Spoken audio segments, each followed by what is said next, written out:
Hi there, everybody. Welcome to Organisational Behaviour, Buzzy 1029. I'm Dr. Robert Cluley. In this video, we're going to talk about power and politics as two prominent types of behaviours that we witness in organisations. As I'm recording this video, it started snowing here in Nottinghamshire, and I'm incredibly cold, so please apologise if you can hear me shivering or my teeth chattering. So in terms of learning objectives for this session, we're going to look at some different ways of understanding power and where power comes from in organisations. Think about how power influences politics and political processes in organisations, and then try to explain a little bit about the effects and the mechanisms behind power and politics in organisations. So let's get straight into it. Let's start with power. We all know when we think somebody's got power, when they're powerful, particularly in an organisation, because we typically think of them as being the people at the top, the leaders, the managers, the people in charge. But spend any time in an organisation and you'll realise, whilst those people do have power, they're not the only people who have power. And all organisations, all the time, are engaged in activities which are defined by power. Power we can describe as the ability basically to get what you want. And that is the ability for you to impose your will on other people and to ignore or overcome what other people want, to pursue your own interests.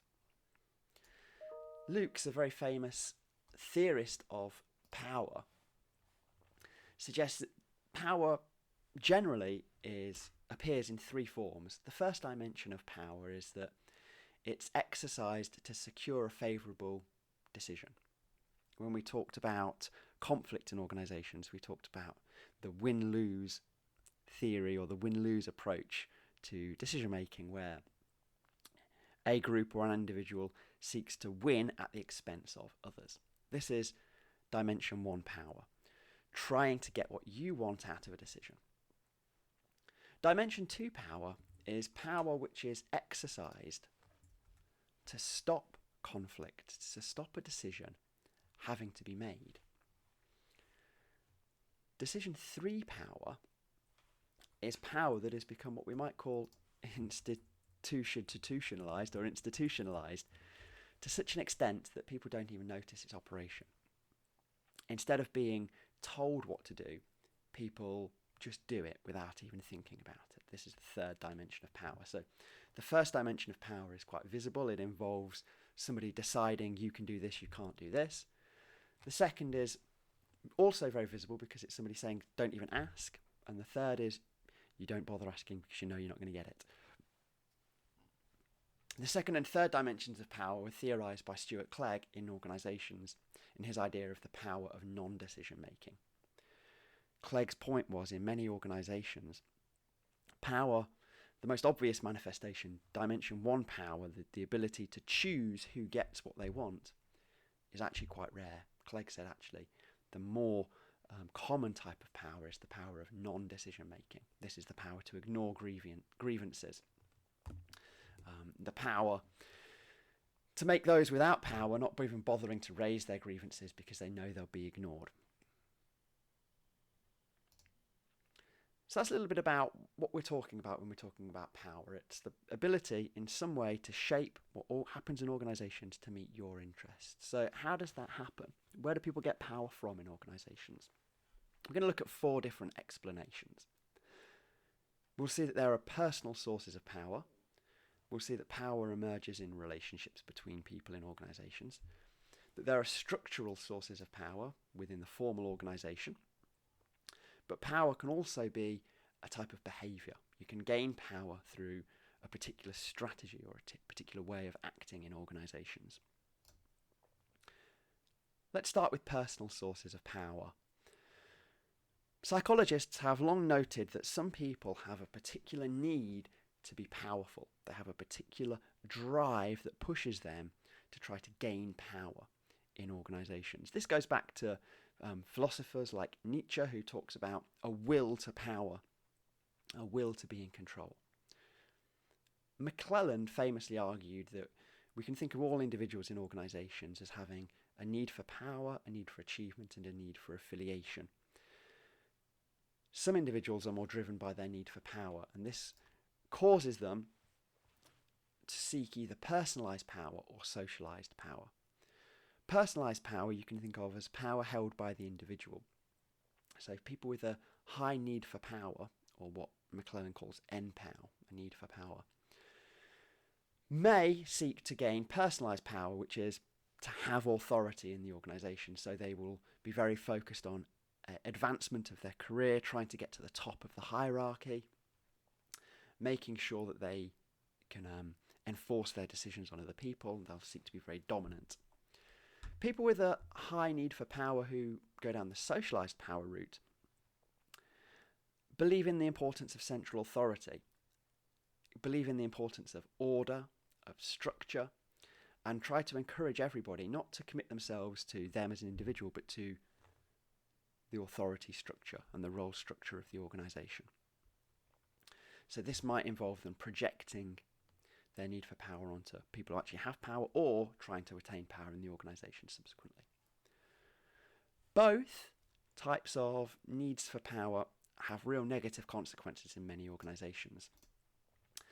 Personalised power, people that are seeking personalised power, can often move into what's called abusive supervision, where they are incredibly focused on what they want at the expense of the people they're supervising, and can often take things out and bully the people that are below them. It can lead to what's called authoritarianism, where people believe very strongly that what they say goes and that nobody should be willing or able to answer back. It can lead to toxic leadership, delusions of grandeur, leaders demanding complete loyalty and therefore getting to a situation where they make very weird and unhelpful decisions, creating very toxic cultures. And it can manifest itself in some very obvious negative behaviours like sexual harassment, workplace violence, or just workplace incivility, which means people just being rude to each other, particularly lower down. High socialised power manifests itself negatively in some kind of different ways. Typically, officiousness or over-adherence to the rules, an inability to innovate, an inability to think about the spirit of a rule and to focus on the rule of rules. What does the rule say? So it's a real sort of computer says no type of culture that gets produced. McClellan's point is that all of those behaviours are driven psychologically by the person's need for power, a psychological need for power. So that's some of the personalised or personal sources of power, particularly psychological drivers of power. But there are also what's called relational sources of power. And these were developed most notably by a sociologist called Max Weber, writing in the 18th and 19th century. Weber was particularly interested in organisations developing what he called legitimate power. He was very interested in bureaucracies and the idea that if you had designed an organisation with a strong role structure, clear division of tasks that was exploiting people's specialisations, well then people should be willing to do what is asked of them by people higher up in their organisation through their obligation to the role structure, through their appreciation of the expertise of people above them. So he described this as legitimate power. And he contrasts this with other forms of power which might appear in organisations. So he said you can have pure power, based on relative strength. So this can be, physical intimidation. Reward power, where it's, you give somebody a carrot rather than a stick. So because you have the ability to give them some bonus, a pay, promotions, and etc., people do what you want. There's coercive power, which is the ability to issue a threat, a penalty, a sanction. There is referent or charisma power, where people follow what other people do because they think they've got some kind of charisma or desirable traits or abilities that they should copy. And then there can be expert power, where you have superior knowledge and information that you withhold from other people to gain power. Weber said in organisations, pure power, reward power, coercive power, referent power, expert power are essentially illegitimate sources of power. And when an organisation relies on that kind of power to make decisions, it's a sign that something's wrong. So, if it's a dimension one decision between two groups that are competing over, investment decisions, and they end up using coercive power to get what they want, Weber says this is not an effective organisation. The important point here is these are relational sources of power. So pure power is based on relative strength, for example. It's not about being strong, it's about being the strongest. Reward power is a relationship where one party perceives the other to have access to reward. So it's no longer just about what you as an individual have, it's now what you in relation with other people in your organisation have. This is relational sources of power.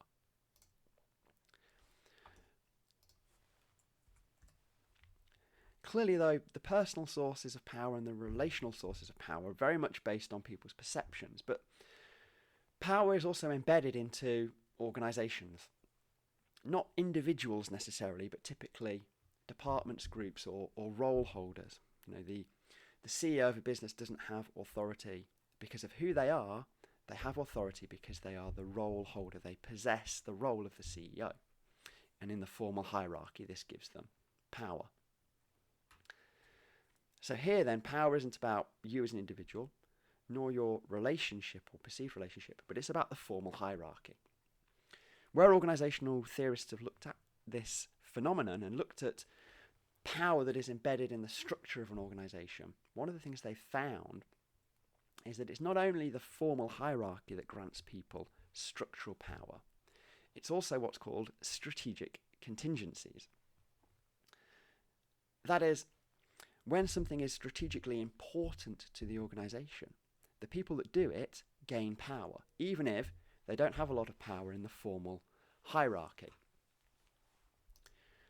Trist, who we've looked at when we talked about socio-technological systems, explored this in a bit of detail and showed how if a group or an individual in an organisation has access to financial resources or activities that are really central to other people's roles, or non-substitutability, that is, they can do something that other people can't, or if they reduce uncertainty and make it easier for other people to make decisions in the organisation, they start to gain more power, even if they're lower down on the hierarchy.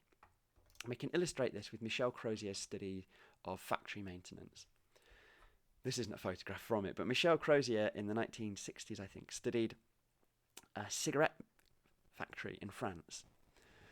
And he found that the maintenance team had a great deal of power in this organisation. Not because they had power in the formal hierarchy. They weren't the bosses, they weren't the managers, they weren't the leaders. They were very low down.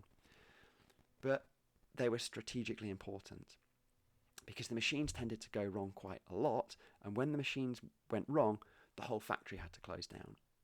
And as a result, the people that knew how to fix the machines, even though they were low down, they were strategically important. They had a strategic contingency. And this gave them a great deal of power in the organisation. If we look here, there's a non-substitutability. No one else could do their role, and a very, very high centrality of their activities.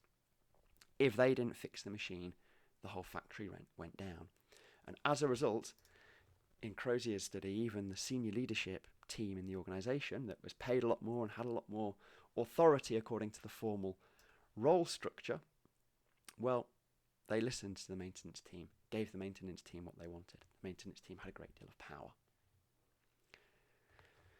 So there you go. So we've looked at some personal sources of power, relational sources of power, and structural sources of power. The final idea is that power is a strategy or a behaviour, and this draws largely on the work of Michel Foucault. And it's kind of slightly complicated to get your head around, but I think when we get some examples, you might see it a bit more clearly. So Foucault's idea is that power isn't something that people have, it's something that people do. But it's not something that people in power do on their own. Rather, power is something that is embedded throughout an organisation. For Foucault, it's literally built into the walls of the buildings that organisations possess. It's built into the forms, the role structure, the division of labour. Everything, Foucault argues, is to do with power. Well, let's look at the example first, and then we'll go back to some technical terms. The example Foucault gives is what's called the panopticon. This was a way of designing a prison where instead of having guards who would tell people what to do, you built a prison around a central observation tower and made all of the prison cells visible to that observation tower, but the observation tower invisible to the prison cells. Foucault didn't come up with this idea, but he did analyse it as an example of his idea of power. And the idea in the panopticon is the prisoners never know whether they're being watched. And because they never know whether they're being watched, they would assume they were being watched all the time, and therefore behave as though they were being watched by prison guards. So in the panopticon, you don't really need any prison guards. You just need to build the prison in such a way that the prisoners feel as though they're being watched and change their behaviour accordingly. And Foucault says this is power as a strategy or a behaviour being embedded throughout an organisation. What you have here is the prisoners doing the power to themselves. So Foucault developed a number of terms to get at what he was talking about here. We'll just mention a couple. He said there's disciplinary power, which is power exercised in the absence of anybody who's powerful through self-monitoring. So when prisoners in a panopticonic prison, behave as they're meant to, this is disciplinary power because they are fearful that they're being watched. So they start watching themselves as if they were the prison guards. Disciplinary practices are ways of creating this kind of disciplinary power, and it can involve the threat of punishment, surveillance, assessments, all of which encourage people to self-monitor.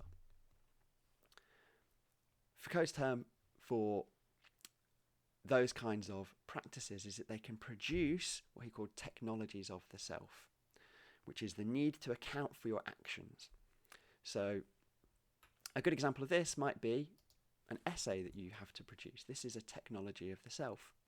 It's an assessment which we use with a threat of punishment and an opportunity for reward in good marks to ensure that you self-monitor, to ensure that you watch these videos, that you come to the lecture engagement.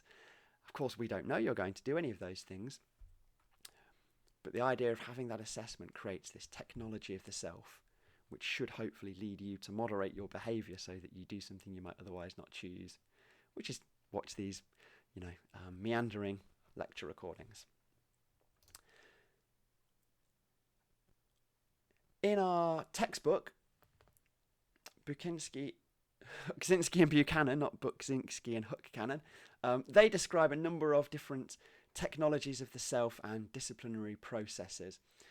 They talk about them as a power push, an influencing pull.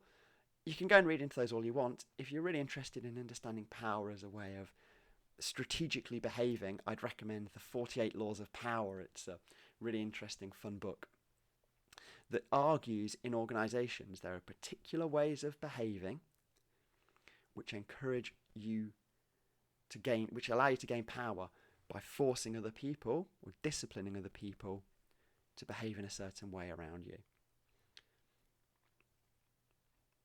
Okay, so that means we've now had a chance to look at the personal view of power, relational views of power, structural views of power, and strategic or behavioural views of power. My point to you would be all of these different views help us to explain power in different circumstances. Please don't view this as like personal versus relational views of power. Only one can be right. No, they're all different ways of helping us to explain how is it that some people in an organisation get what they want. So let's move on. Let's think about politics now.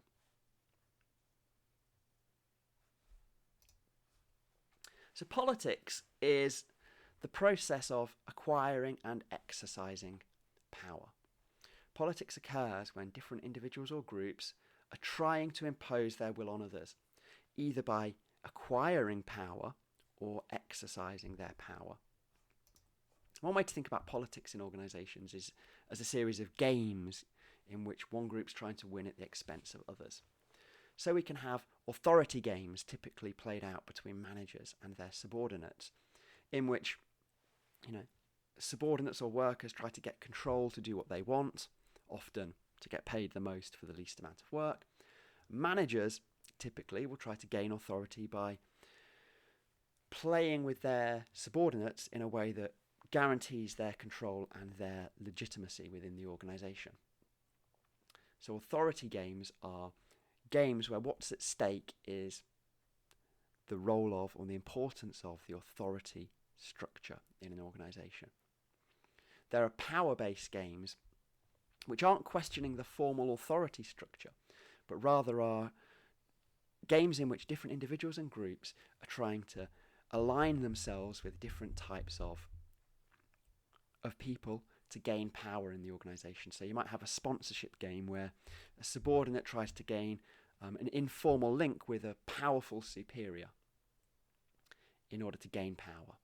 You can have empire building, which means trying to literally build your importance in the organisation. If we go back to Trist's model, empire building would involve trying to make your activities central to the organisation, such that there's a non-substitutability of what you're doing, and therefore you gain more power. There can be rivalry games where different groups literally take each other on. And there's a number of studies which have explored how often production and marketing or engineering and sales jockey for position in organisations, trying to establish who is the more legitimate power, whether it's production because they know the technical how to make stuff, or marketing because they know what consumers want.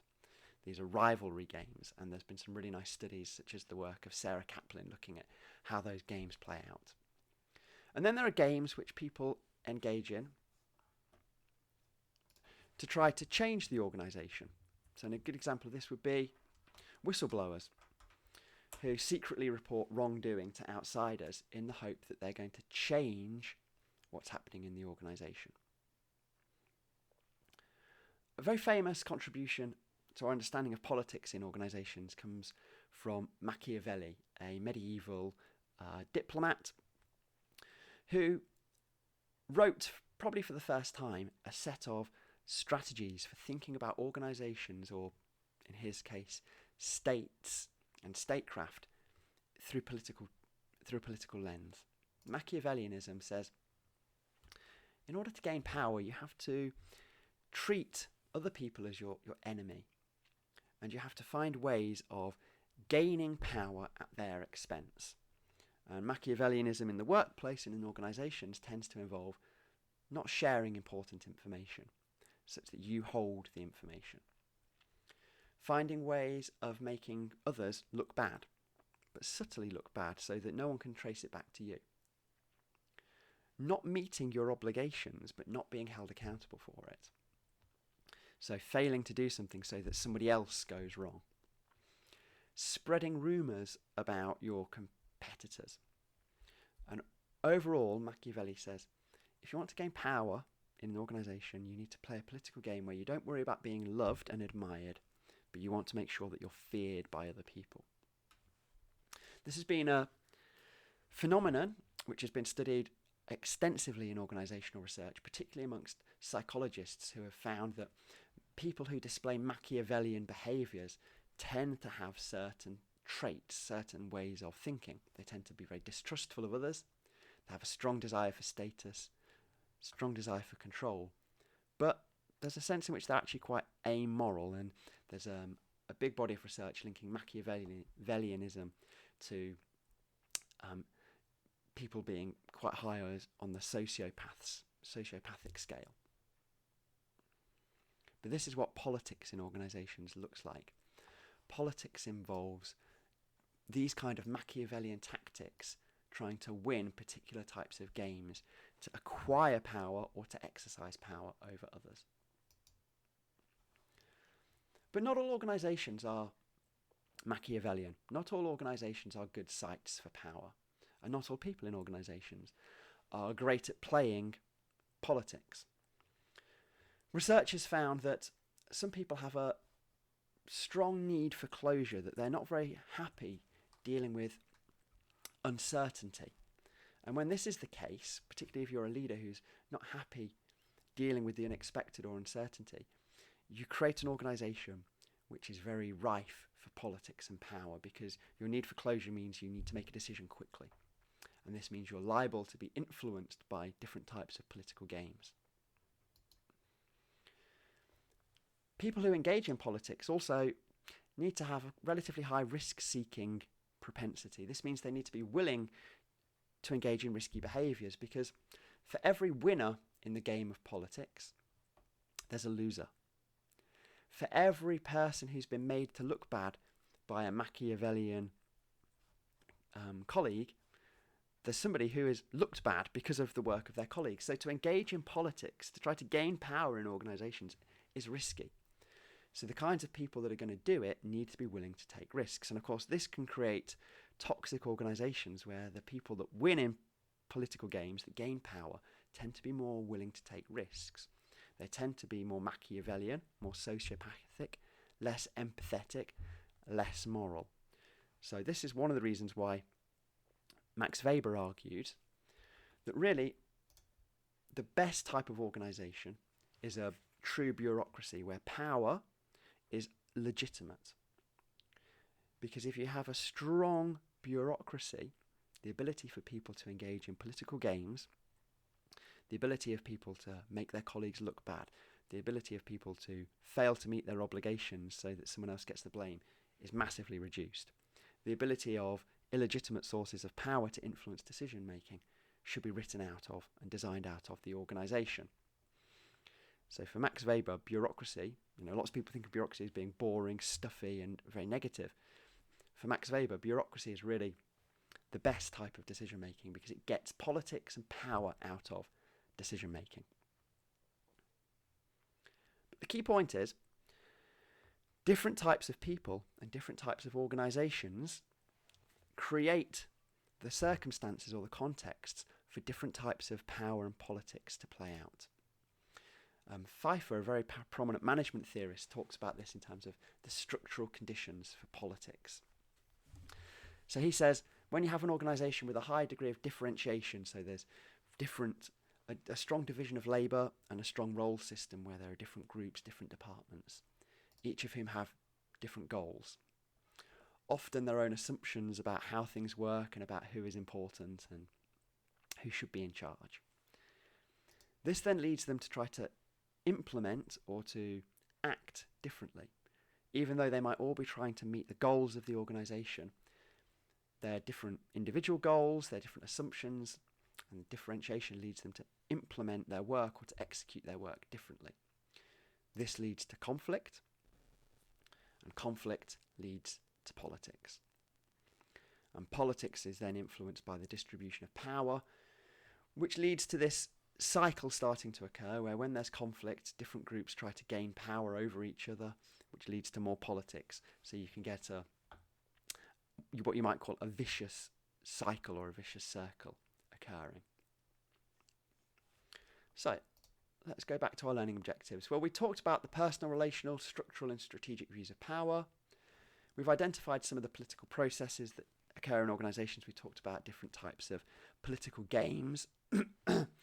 And then we've just very briefly talked about some of the effects of organisational power and politics. We've looked at how the need for power can create toxic cultures, abusive supervision, a reliance on rules, how they can create situations where Machiavellian sociopaths can rise to prominence in organisations and create risky organisations and toxic cultures. And we've thought a little bit about some of the characteristics of organisations which explain when and why this might happen. So hopefully you feel like we've met the learning objectives now for this lecture session. If you want to read some more into this, the core reading is Kaczynski and Buchanan, chapter 24 in the 6th edition and 22 in the 9th. I'd also strongly recommend Chris Gray's account on being a professional in a Big Six accounting firm. This is a really interesting explanation of a group of graduates who move into a Big Six accounting firm and start their journey to become fully trained professional accountants.